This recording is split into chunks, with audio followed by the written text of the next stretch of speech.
Hello everyone and welcome back. I am Fenaqua and this is episode number 2 of our Let's Play of Kerbal Space Program 1.0.2.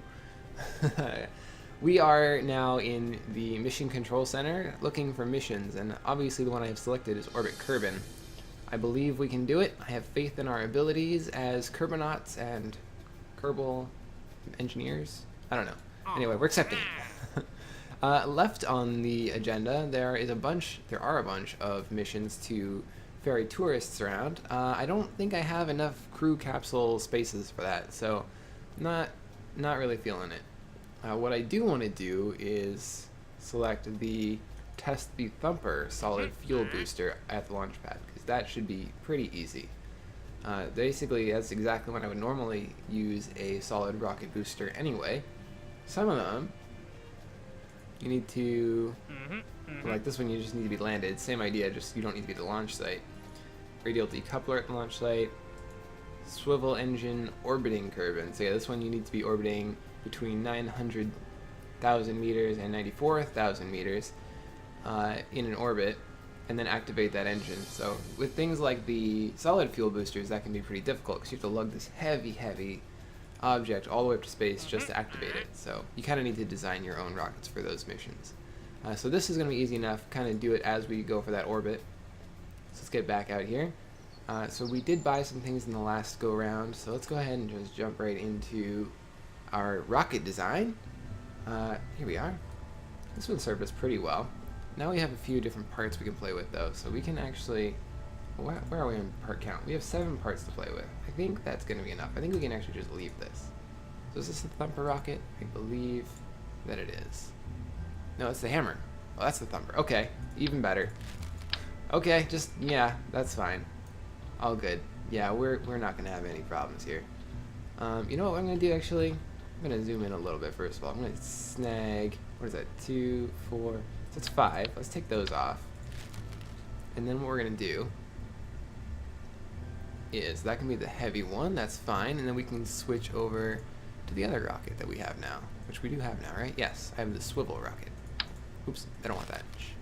So we're going to put a couple of these fuel tanks on, and then we'll put the swivel on that, and this should allow us to get a very good orbit. We're going to put a decoupler on there though. Cool.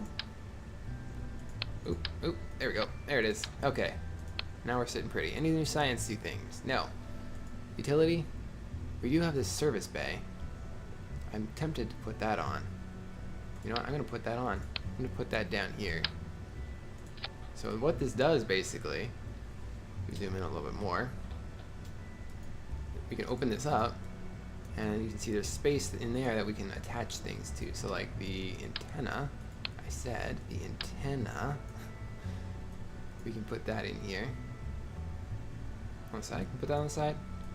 I can put that on the outside, but not the inside.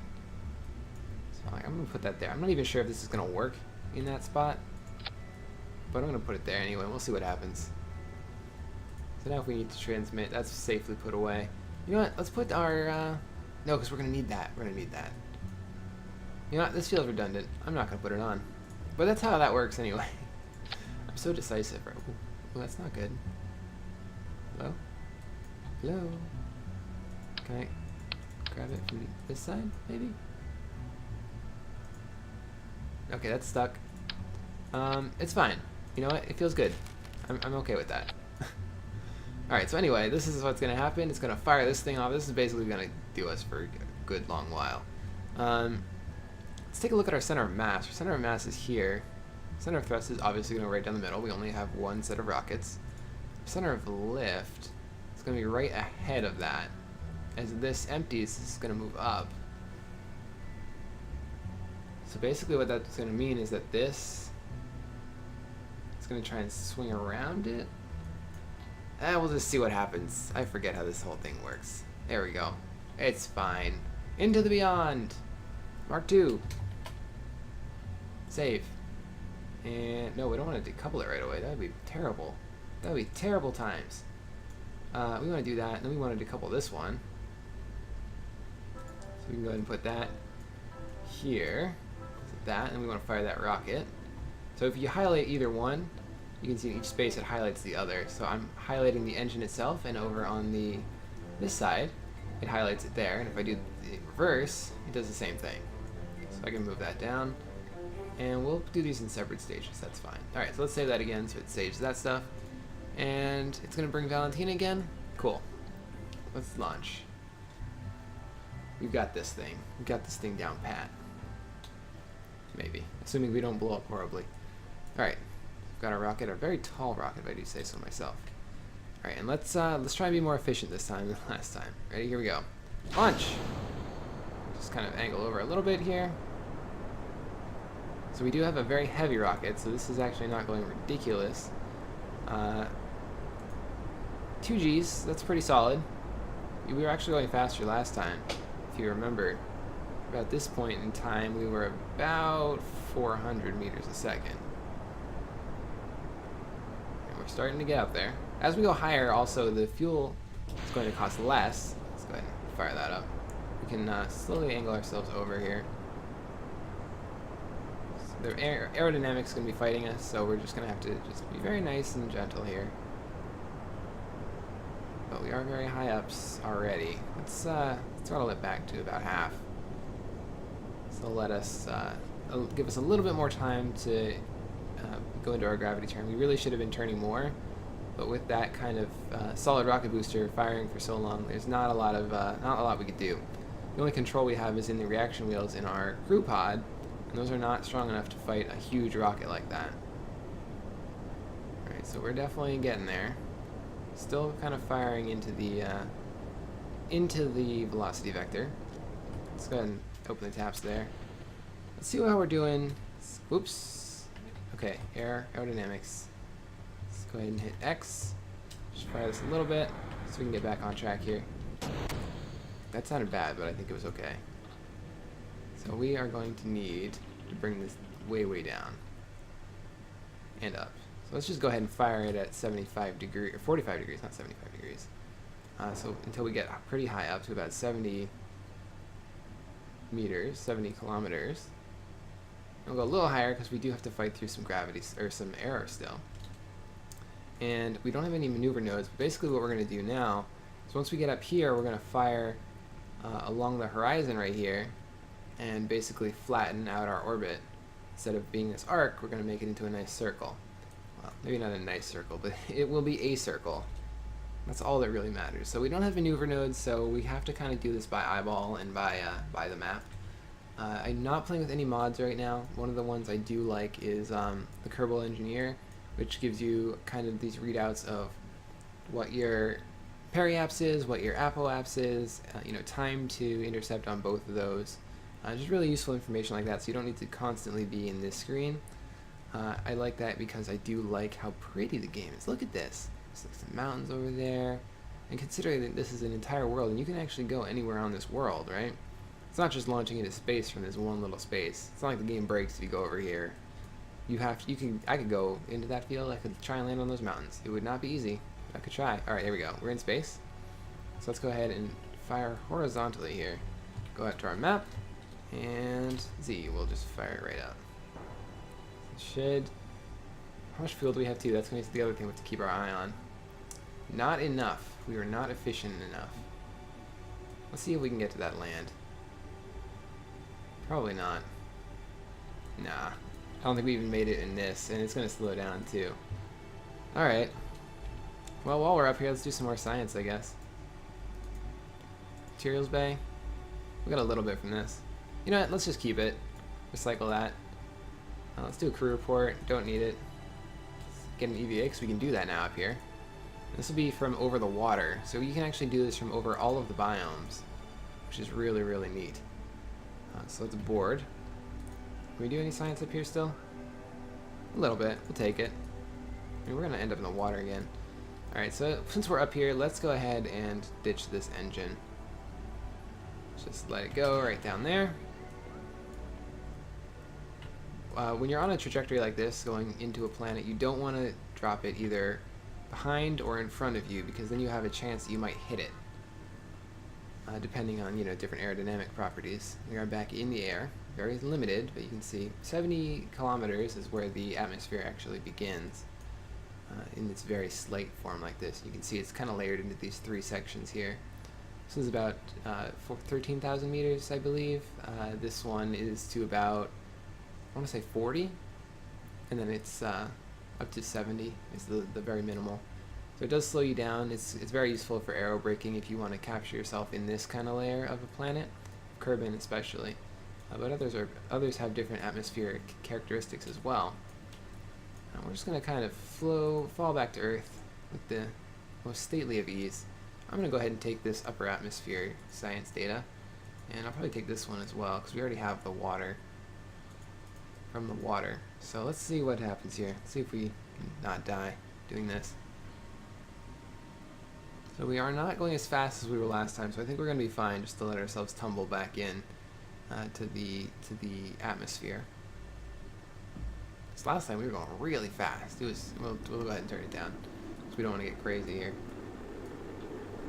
Let's see those shock heating as we force our way back into the atmosphere. And there's the debris of our Mark II rocket. When will it crash back down? Probably when we're about 1,000 meters up.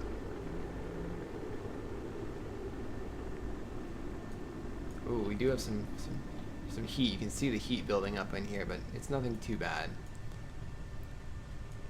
You can see it's only made it to about halfway. It would explode when it's full, I believe, so it's okay. We've done worse before. And we can go ahead and put our chute out. Let that kind of pull us back a little bit here. There we go. There we go. That's going to slow us down. It's going to keep going down, so it should splash down any time now. We won't be able to see anything from this high up, but it's kind of nice to just see the moment it disappears. We're getting close now. You can do it. I believe. There it is. Oh, we did see it. Look at that. That's cool. It's pretty far away. And you can see my ship is still glowing. My pod, really. Still glowing from heat. It's a good thing that didn't destroy, because we do have some valuable science in there, even though this orbit trip wasn't a roaring success. We did complete one mission, so that's not terrible. We did activate that thumper. It would have been hard to fail it, let's be honest, right?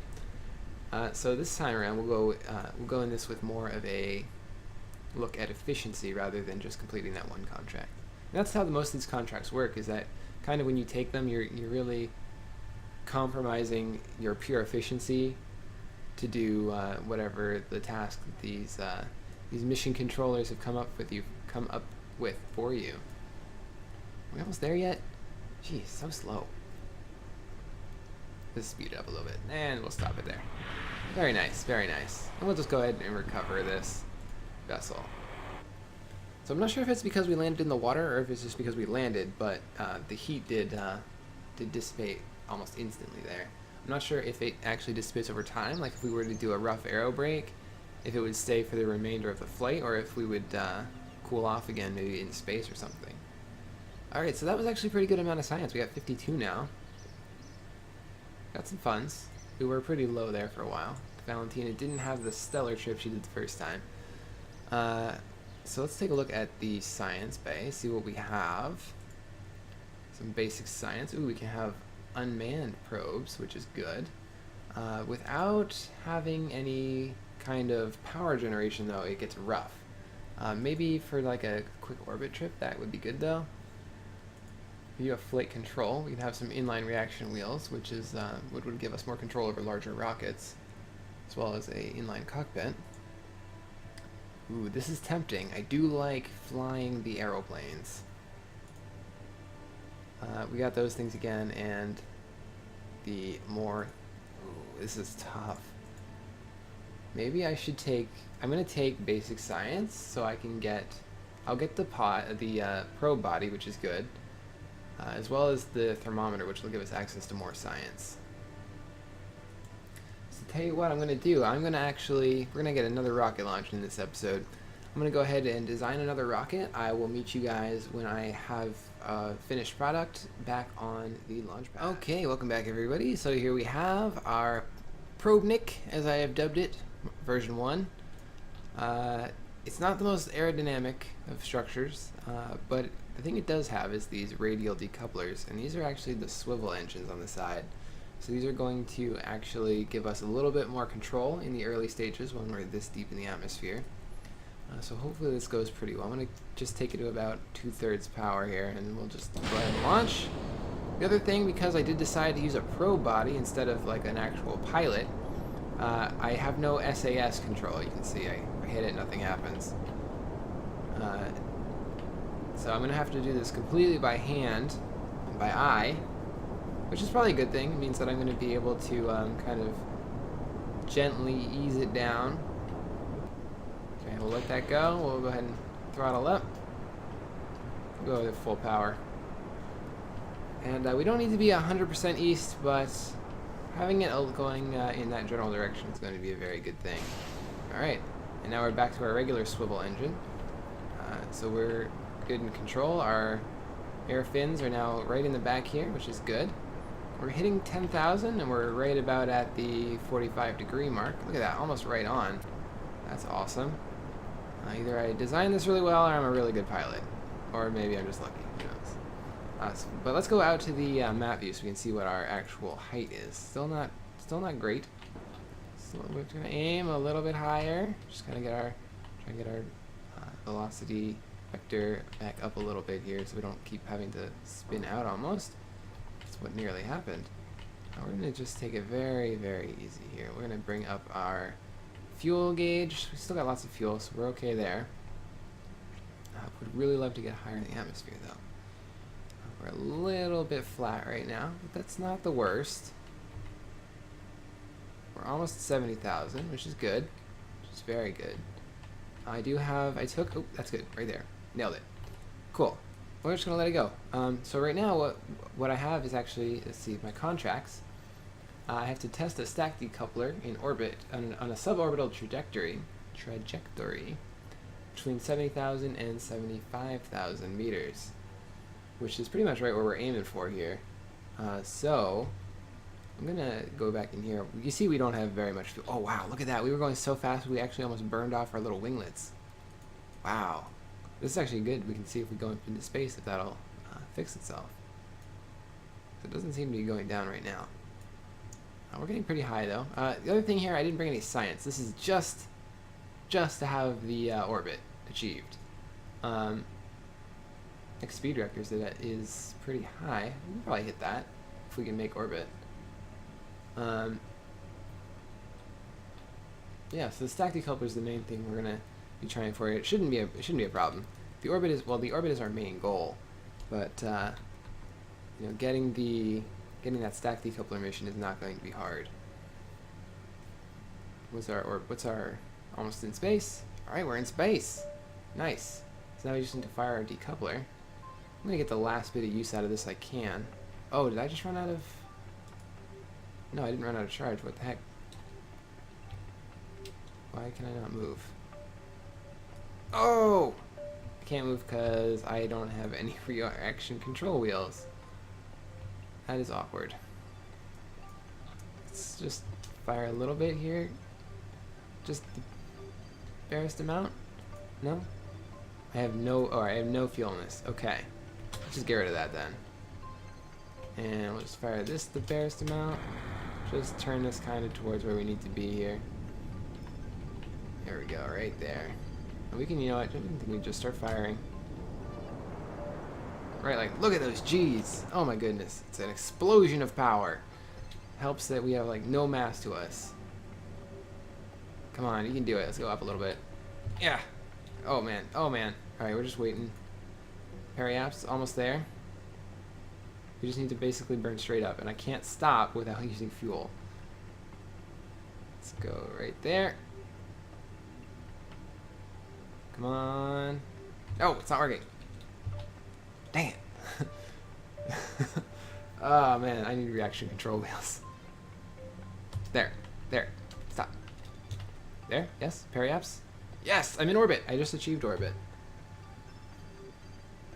Alright, so what's our contract say? Goal achieved. So you know, when this is, it's not necessary to bring this back, so I'm just going to leave this up in space for now. We can let this orbit on its own for a bit. we have how much time? Electric charge, it's using not a lot, so we will have to come back and get this, otherwise it will just turn into space junk because it has no means of producing its own power. So probably after the next rocket launch, I'll come back and I'll bring that down and we'll land it safely and recover it and store it in a museum somewhere. It's the first object to achieve orbit around the planet Kerbin. So does that give me anything? I don't think it really gave me any sciences. Yeah, it must have. It gave me cash. That's really what it was.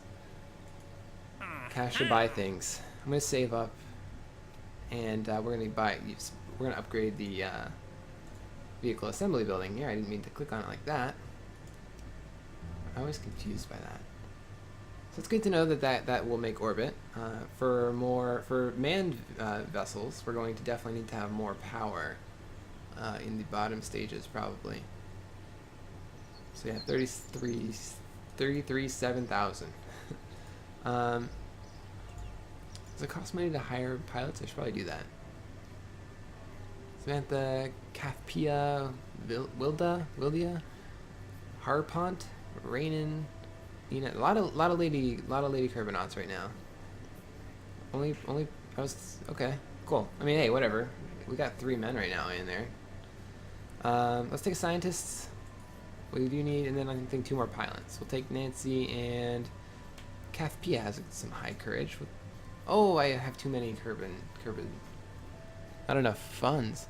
Oh, that costs money. Oh, I didn't realize that. Oh, next, yeah, it says right there. Okay. Well, we do have some backup pilots now. It's okay. Well, lesson learned. Costs money. I thought it might, because it does say higher, but it hadn't in the past, so I didn't really think too much of that. We do have this, which I didn't talk about before, too. This is called the administration building. And basically, you can kind of convert one resource into another with this. So, I don't have much use for reputation, so I can turn that